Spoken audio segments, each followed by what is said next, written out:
길이요 진리요 생명이신 주님, 우리에게 떠날 용기와 소망을 주소서. 길을 떠나야 길을 만남을, 길 위에서야 빛 가운데 주님을 만남을 우리는 알지만 선뜻 발을 내딛지 못합니다. 그러나 주님, 이대로 정주할 수 없음 또한 압니다. 우리를 도우시는 보혜사 성령님을 통하여 우리 발걸음을 친히 옮겨 주옵소서. 우리의 힘과 능력으로, 우리의 논리와 설득으로 아무것도 변하지 않고 복음 또한 강권할 수 없사오니, 주님, 다만 우리를 도구로, 다만 우리를 통로로 삼아 주소서. 살기 가득한 세상 한가운데 우리를 사랑과 평화의 증거로 사용하소서. 더불어 오늘보다 나은 내일의 신앙을 꿈꾸는 영혼의 순례자 되게 하시고, 침묵 가운데 그리고 공동체 안에서 어린아이같이 작은 자로, 지극히 작은 자의 위대함으로 부활의 증인 되게 하소서. 부활이요 생명이신 그리스도 예수님의 이름으로 기도드립니다. 아멘. 누가 공동체가 전한 사도들의 행적입니다. 사울이 길을 떠나 다마스쿠스 가까이 이르렀을 때 갑자기 하늘에서 빛이 번쩍이며 그의 둘레를 훤히 비추었다. 그가 땅에 엎드러지자 사울아 사울아 내가 왜 나를 박해하느냐 하는 음성이 들려왔다. 사울이 당신은 누구십니까? 하고 물으니 나는 내가 박해하는 예수다. 일어나서 시내로 들어가거라. 그러면 내가 해야 할 일을 일러줄 사람이 있을 것이다. 하는 대답이 들려왔다. 사울과 동행하는 사람들도 그 음성은 들었지만 아무것도 보이지 않아 벙벙해서 서 있기만 하였다. 사울은 땅에서 일어나 눈을 떴으나 앞이 보이지 않았다. 그래서 사람들이 그의 손을 끌고 다마스쿠스로 데리고 갔다. 사울은 사흘 동안 앞을 못 보고 먹지도 않고 마시지도 않았다. 주님의 말씀입니다. 하나님께 감사드립니다.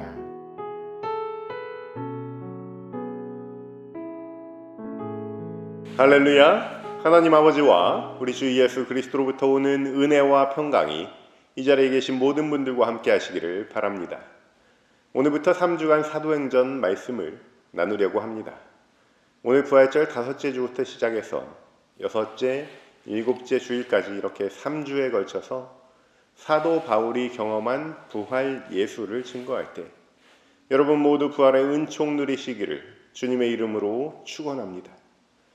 먼저 이름에 대한 오해가 있어서 잠시 살펴보겠습니다. 사도 바울은 2가지 이름을 가지고 있어요. 사실 우리 이민 1세대들에게는 특별할 것도 없는 일입니다. 부모님이 주신 한국 이름이 있고 또 미국에서 사용하는 이름이 있습니다. 우리 큰딸은 소피아도 되고 은하도 되죠. 우리 교우님들께 코로나 시절에 매주 가정예배 순서지를 보내드렸을 때 그때 보면 편지를 받는 이름과 교회에서 쓰는 실제 이름이 조금씩 다른 분들이 대부분이죠. 여러분 혹시 위성미 씨라고 들어보셨습니까? 미셸 위라고 하면 다들 하시죠. 그 프로 골프 선수의 주 활동 무대가 미국이니까 그냥 미셸로 통일하는 게 서로 소통하는 게 편리합니다. 사도 바울은 다소 출생입니다. 터키에 가면 지금도 타르수스라는 도시가 있습니다. 여기가 당시에 로마 관할령이었던 관계로 바울은 유대 이름하고 로마 이름을 둘 다 갖고 있었어요. 유대식 이름은 히브리어로 사울입니다. 로마식 이름은 그리스어로 바울이고요. 여기서 두 가지 오해가 발생하는데 잘 들어보십시오.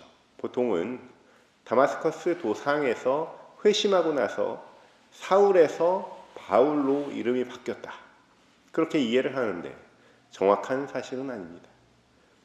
바울을 잘 알아듣는 동네에 가면 바울을 쓰고 사울을 잘 알아듣는 동네에 가면 또 사울을 쓰는 거예요. 회심 사건 이후에도 안디옥이나 구브로 같이 회당이 잘 되어져 있는 그 지역에서는 사울이라는 이름을 써요. 회당이 잘 돼 있다는 얘기는 그 지역에 동포들이 모여 산다, 유대인 타운이 있다, 이런 얘기입니다. 일례로 조용기 목사님도 미국 한인교회에 오면 조용기라는 이름 석자를 쓰고 아프리카 선교지에 가면 데이비초라고 자신을 소개했던 시절이 있었죠. 이와 비슷한 원리라고 볼 수 있습니다. 또 사울은 큰 자, 바울은 작은 자, 이렇게 오해하는 경우가 많죠. 수십 년 전에 다들 그렇게 배웠어요. 사도 바울이 다름 아닌 베냐민 지파 출신입니다. 초대 왕을 배출한 지파예요. 그리고 그 출신이고 그 왕의 이름을 따서 사울이라고 이름을 지었기 때문에 다른 사람들보다 막 용모가 빼어나고 머리가 하나 더 있는 그 사울 왕의 이미지가 그 이름 뜻에 심리적으로 투영된 거예요. 바울은 일단 작은 자가 맞습니다. 여기서 사울이 큰 자가 되면 얼마나 은혜롭겠어요. 그러나 여러분, 저도 수십 년 예수 믿어봐서 느끼는 반대요. 너무 딱 맞아 떨어지는 듯 신기한 은혜는 좀 잘 봐야 됩니다. 수명이 몇 년 안 가는 확인되지 않는 은혜가 상당수예요. 그렇게 아구가 딱딱 맞아 떨어지지 않아도 우리가 받을 은혜, 유효기간이 영원한 은혜는 차고 넘치는 줄로 믿습니다. 해석이 은혜를 주는 게 아니에요. 복음 자체가 은혜인 줄로 믿습니다. 그렇다면 사울의 진짜 이름 뜻은 무엇입니까? 여호와께 구하는 자, 요청하는 자입니다. 우리 인생을 돌아보면 언제 물음이 많아집니까? 언제 요청이 많아집니까? 내가 가진 것이 없는데 하고 싶은 것이 많을 때 요청이 많아집니다. 어린 시절이죠. 차가 없고 운전할 연령이 안 되는데 제일 바쁜 사람이 애들이에요. 사달라는 것도 많고 갖고 싶은 것도 많습니다. 사울이 지금 이런 시절을 지나가고 있습니다. 사실 종교를 떠나보면 사울은 참으로 열정적인 사람입니다. 지금 뭐가 급한지 잘 알고 있습니다. 가만히 놔두면 누룩과 같이 부풀어 오를 것 같은 그들 그리스도인들의 하나님의 나라가 느껴집니다. 서둘러 막아야 합니다. 가장 보수적인 스승에게 배운 대로 자신의 종교를 지켜야 합니다. 몇 해 전 스데반이 돌에 맞아 순교할 때는 직접 돌을 던지지는 않고 그냥 지켜만 보고 있었지만 지금은 아니에요. 그들의 생명력이 얼마나 왕성한지 그때 스데반의 눈빛을 보고 알았고 즉각 행동에 옮기지 않으면 위험하다는 사실을 알게 됐습니다. 가말리엘 문화생일 때의 사울이 아닙니다. 사울은 살기를 띠고 있습니다. 그 일을 진심으로 좋아서 하고 있습니다. 아무도 말릴 수 없습니다. 주의 제자들을 잡아들이고 있습니다. 이번에는 수백 마일 떨어진 외국 도시에까지 원정을 가서 체포를 하겠다. 이렇게 열심을 부리고 있습니다. 대사제들을 찾아갑니다. 체포영장을 달라고 요청합니다. 구하는 자, 요청하는 자라는 그 이름대로입니다.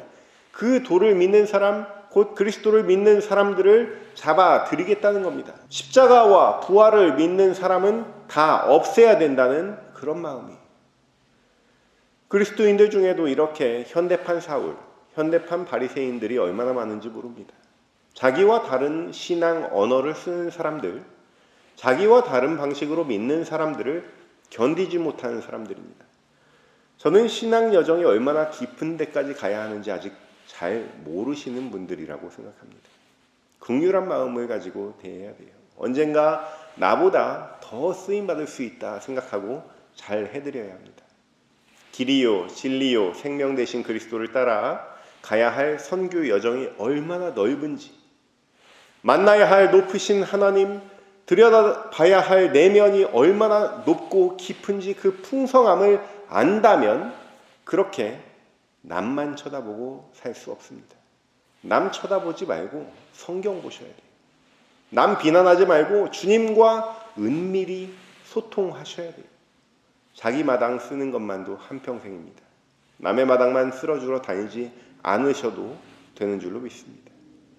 그렇게 살기 등등한 사울은 다마스커스에서 그리스도인을 체포해서 예루살렘으로 소환할 수 있는 영장을 가지고 출발합니다. 3절 말씀 보면 사울이 길을 떠나 다마스커스 가까이에 이르렀을 때 사울이 어딜 떠납니까? 길을 떠난다. 그리고 오늘 본문이 시작됩니다. 여기 중요한 메시지가 있습니다. 길을 떠나야 길을 만나는 법이에요. 길을 떠나야 길을 만나는 법입니다. 가만히 앉아 있으면 길을 만날 수가 없습니다. 현재 내가 서 있는 곳이 어디든지 간에 내 처지가 어떠하든지 간에 길 위로 발걸음을 올려놔야 될 줄로 믿습니다. 그때 여러분의 신앙이 새로워지는 거예요. 사울을 길 위로 올려놓은 에너지가 무엇입니까? 바로 살기예요. 여전히 살기를 띠고 누군가를 없애버리고 싶은 정도로 지키고 싶은 게 있습니다. 너무나 화가 나 있습니다. 그래서 저는 그래요. 관한 사람이 차라리 나을 수도 있다. 너무 습관적으로 화를 조절하지 못하면 곤란하지만 자신의 감정에 솔직한 편이 신앙 성숙을 위해서는 좋습니다. 얼마나 자신이 성숙하지 않은지를 그냥 드러내는 게 성숙해지는 길이에요. 물에 물 탄 듯 술에 술 탄 듯 하면서 다 아는 척, 이해하는 척 하시는 분들이 골병들어요. 자기 속을 비치지 않는 사람은 평생 문제없이 중간을 갈 수 있는 것 같지만 그게 통하면 다 그렇게 하겠죠. 나중에 이상한 데서 이상한 방식으로 터지는 거예요. 에너지가 어디 가지 않습니다. 사용해야 할 때에 그리고 사용해야 할 곳에 사용해야 되는 거죠. 압력밥솥이 밥이 다 될 때쯤에 증기를 팍 내뿜어야지 정상입니다. 가만히 놔두고 있다가 그냥 밥을 풀려고 다 됐구나 하고 뚜껑을 열 때 증기를 팍 부으면 압력밥솥이 아니라 압력폭탄이 되는 거예요. 이런 면에서 사울은 화가 나 있지만 자신을 제대로 이해하고 있습니다. 화가 났고 행동해야 되는 것을 알고 있습니다. 이러한 사울을 우리 주님께서 어떻게 변화시키는지 한번 살펴봅시다. 사울 일행이 다마스쿠스에 거의 도착할 때였습니다. 갑자기 하늘에서 빛이 반짝입니다. 마치 어두운 무대 위에 스팟라이트이 비추듯이 사울의 둘레를 환히 비추었다. 이렇게 성서는 기록하고 있습니다. 사울은 땅에 엎드러집니다. 호련히 음성이 들립니다. 사울아, 사울아, 내가 왜 나를 박해하느냐? 사울이 누구신지 물으니 나는 내가 박해하는 예수라. 이런 대답이 돌아옵니다. 사울은 지금까지 옳다고 생각한 일들을 해왔습니다. 옳지 않은 신앙을 가진 이단자들을 체포하러 다녔습니다. 예수 믿는 자들, 예수의 제자들은 지금까지 체포해왔지만 정작 예수를 박해한 적은 없습니다. 사실 예수를 만난 적도 없습니다. 지금 처음으로 예수를 만난 거예요. 부활하신 예수님께서 사울에게 나타나 주신 사건이 바로 이 다마스쿠스 도상에서 일어난 바울의 회심 사건입니다. 교회의 교리에 따르면 바울은 부활의 마지막 증인이라고 할 수 있습니다. 부활장으로 알려진 고린도전서 15장에 보면요, 부활하신 예수께서 만난 사람들이 열거됩니다. 먼저 베드로에게 나타나셨고 그 후 12 사도에게 나타나셨습니다. 그리고 500 제자들에게, 야고보에게 나타나셨고 마지막으로 팔싹둥이 같은 나에게도 나타나셨다. 이렇게 바울은 고백합니다. 자신도 순서상 마지막이지만 엄연히 부활의 증인이라는 고백이에요. 그런데 바울은 12 사도도 아니었습니다. 예수께서 부활하실 당시에 가말리엘 산하에서 바리새인 수업을 받고 있었습니다. 역사가들은 바울은 예루살렘에서 일어난 십자가 사건 당시에 아무런 관심도 없었을지 모른다고 얘기합니다. 그렇다면 과연 언제 만났다는 것인가? 바로 오늘 우리에게 주신 이 귀한 말씀이 바로 바울이 고백하는 부활 예수를 만난 자리를 향하고 있습니다. 오늘 우리가 만난 바울은 부활 예수를 만나 회심한 사람입니다. 회개하여 거듭난 사람이에요. 그렇다면 어떤 계기로 바울이 회심을 했을까? 의문이 가지 않을 수가 없습니다. 아쉽게도 여기에 정답은 없어요. 오늘의 성서 본문은 거기에 대한 답을 주진 않기 때문입니다. 이런 아쉬운 상황에 대해 언젠가 토저 목사는 이렇게 말했습니다. 당신이 설득당해서 기독교로 들어가야 한다면 현명한 자는 당신을 설득하여 거기서 나오게 할 수 있다. 그러나 당신이 성령의 빛에 의해 그리스도께 나온다면 어느 누구도 당신을 설득하여 거기서 나오게 할 수 없다. 칼로 서는 자 칼로 망한다는 말씀처럼 설득으로 회심된다면 설득으로 다시 주님을 등질 수 있는 거예요. 그러나 토저 목사가 말한 대로 성령으로 회심한 자는 그 어떤 사람도 그 어떤 악한 영도 그를 넘어뜨릴 수 없는 줄로 믿습니다. 그러므로 우리 신앙에 꼭 답이 있는 것만이 능사는 아닙니다. 답과 논리와 변증 위에 바로 우리 성령님이 계시는 줄로 믿습니다. 사랑하는 성도 여러분, 성령 충만하시길 축원합니다. 우리 힘으로 능으로 사람 안 변합니다. 논리로 설득으로 전도 안 됩니다. 성령께서 역사하시도록 우리가 통로가 되어줘야 될 줄로 믿습니다. 우리 자체가 사랑의 증거물로 세상을 휘젓고 돌아다녀야 합니다.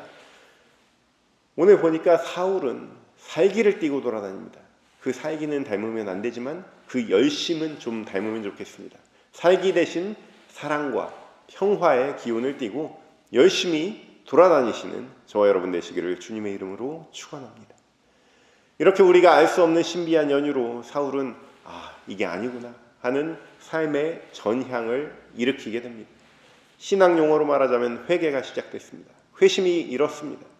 회심은 일회적인 사건이 아닙니다. 어떠한 결정적 사건이 있고 나서 그것이 소화되는 시간이 좀 필요합니다. 지금까지 세워놓은 내 모든 삶의 뼈대를 무너뜨리고 새롭게 재건해야 되는 하나의 사건입니다. 또한 우리가 사도행전 9장 말씀만으로만 다 듣지 못한 비하인드 스토리가 26장에 자세하게 증거되고 있는데요. 사건 당시에는 얼떨떨할 수 있지만 회심의 과정을 곱씹으면서 정리가 되는 그런 부분이라고 저는 생각합니다. 26장에 보면 훗날 선교 활동을 하다가 체포돼서 아그리빠 왕 앞에 선 바울이 이렇게 고백합니다. 일어나 너의 발로 서라. 내가 내게 나타난 것은 곧 내가 나를 본 일과 장차 내가 내게 나타날 일에 너로 종과 증인을 삼으려 함이니. 할렐루야. 제가 앞에서는 길을 떠나야 길을 만난다. 길 위에 올라서야 길을 찾는다고 말씀을 드렸습니다. 이제 길 위에 올라섰을 때 주님을 만나는 사건을 경험하는 바울을 봅니다. 내 의지로 길을 찾은 것이 아니라 주님의 인도하심으로 길을 제대로 찾고 있는 것입니다. 바울이 자기 의지로 한 일은 딱 하나예요. 길을 떠나기로 마음을 먹고 의지를 가지고 발걸음을 옮겨서 길을 떠난 사건입니다. 떠남 없이는 사건도 없습니다. 신앙의 기본 중에 기본이에요. 아브라함도 떠났고 모세도 떠났습니다. 다윗도 떠났고 예수님도 떠났어요. 삶의 토대를 떠나서 하나님의 구조로 재구성하는 것이 바로 신앙이에요. 신앙은 끊임없이 갱신되어야 합니다. 하나님 나라는 끝나지 않는 댄스 파티 같은 거예요. 주인공이 가운데 플로어로 나와서 춤으로 자기 표현을 하고 제자리로 돌아가면 다음 주인공이 나와서 자기 표현을 하는 겁니다. 파티를 베푸는 사람이 주인공이 아니라 플로어로 나오는 사람이 주인공입니다. 뒤에서 팔짱 끼고 가만히 앉아있으면서 신앙의 회복과 갱신이 이루어지기에는요, 하나님 나라의 운동성이 너무 강합니다. 끊임없는 떠남, 끊임없는 순례로 주님과 늘 행복하게 동행하시기를 축원합니다. 그렇게 새롭게 들어선 신앙의 길에서 우리가 언제까지나 젖먹이처럼 주님의 인도하심만을 구할 수는 없습니다. 이거 해주세요. 저거 하고 싶어요. 이렇게 구하는 자로서의 사울은 이제 없습니다. 이유식도 얼른 먹고요. 쑥쑥 자라야죠. 작지만 기독교 역사상 가장 위대한 사람 바울과 같이 성장해야 합니다. 바울이 아그리빠 왕 앞에서 증언한 예수님 말씀처럼 일어나서 너의 발로 서라. 이것이 새로운 신앙의 여정에 들어선 존재가 귀담아 들어야 할 예수님 말씀입니다. 새로운 신앙의 길을 간절히 원하는 성도들이 참 많은 세상입니다. 그 길을 어떻게 가야 할지 인도해 주시는 목사님 한 분 찾기가 힘들다고 하소연하는 분들도 많습니다. 죄송한 말씀이지만요, 더 깊은 신앙생활 2.0에 들어서셨다면 이제 스스로 해야 할 부분이 많아지는 겁니다. 그렇다고 나 홀로 내가 복음 쓰시면 안 되고요. 대신 나 홀로 서기는 해야 됩니다. 한국식 교육은 학교에서 주어지는 대로 힘들게 이끌어주는 대로 잘 따라가는 순서대로 성적이 쭉 나오지만 미국식 교육은 자기가 알아서 관심 있는 부분을 파야 합니다. 성적은 있지만 딱히 전체 학생을 줄 세우고 성취도가 얼마나 나오는지에 관심은 없습니다. 선생님은 양쪽 다 있죠. 역할이 다릅니다. 신앙의 세계를 간절함으로 걸어가시는 사랑하는 성도 여러분, 이제 여러분의 발로 스스로 서야 할 때입니다. 여러분은 이제 데이케어가 아니라 스스로 무슨 과목 들어야 할지 신청도 하고 관심 있는 부분 파보기도 하는 그런 고학년 단계에 일어나 너의 발로 서라. 이것은 주님의 사랑입니다. 주님의 선물입니다. 그리고 주님의 명령이에요. 단계에 맞게 발돋움하십시오. 일취월장하십시오. 하나님 나라는 새로운 신앙, 깊은 신앙을 가진 여러분이 지금 시급하게 필요합니다. 이제 귀를 열어 주님의 말씀을 들은 사울은 눈을 떠야 하는 단계입니다. 새로운 신앙의 단계는 귀를 열고 눈을 뜰 때 시작됩니다. 그렇지만 지금 사울은 눈을 떴지만 볼 수가 없게 됐어요. 그동안 사울이 어떻게 살았습니까? 자신의 총명함을 근거로 세상의 모든 문제를 꿰뚫어 본다는 그런 자신감으로 살아오지 않았습니까? 내가 보는 게 맞아. 지금까지 배운 바로는 내가 보는 관점이 옳아. 이렇게 생각하고 마치 영화에 나오는 불의에 굴복하지 않는 엘리트 검사처럼 칼을 막 휘두르지 않습니까? 아무것도 무서운 것이 없는 존재, 그 밑바닥에는 옳음에 대한 확신이 가득합니다. 보통 이런 정도 연근 사람을 만나면 어떻습니까? 불편해요. 아무리 옳은 말을 해도 불편합니다. 어떨 때는 좀 시끄럽기도 하고 유치하기도 합니다. 소금에 절여지지 않은 배추 같은 사람입니다. 종으로 치면 묵직하고 깊은 소리가 나야 되는데 마치 달러 스토어에서 사온 것처럼 그냥 형편없는 소리가 납니다. 그래도 배운 사람이니까, 그래도 세 사람이 길을 가면 그 중에 나의 스승이 있다고 하니까 뭐라도 배워볼까 하면 뭐가 없어요. 겉으로 보이는 게 다예요. 그런데 반대로 깊이가 있는 사람을 만나면 어떻습니까? 역시 불편하긴 해요. 기대했던 대답이 아닐 수도 있는데 사람을 너무 꿰뚫어 보니까 불편합니다. 더 늦기 전에 그 사람 앞에서는 가면은 다 벗고 무장 해제해야 하니까 불편해요. 그렇지만 원래 자기 자신의 모습으로 맨몸으로 그분 앞에 서 있으면 훨씬 홀가분하죠.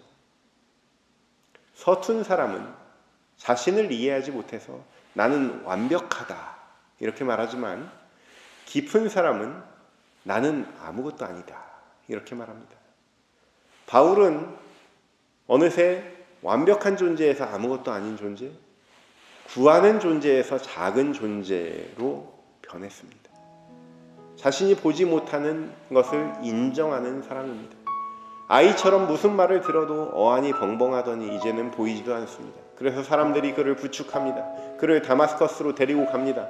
다마스커스에 그리스도인들을 다 박멸하려고 왔다가 자신의 옛사람이 완전히 박멸당합니다. 이제 그 총명하던 사울은 없습니다.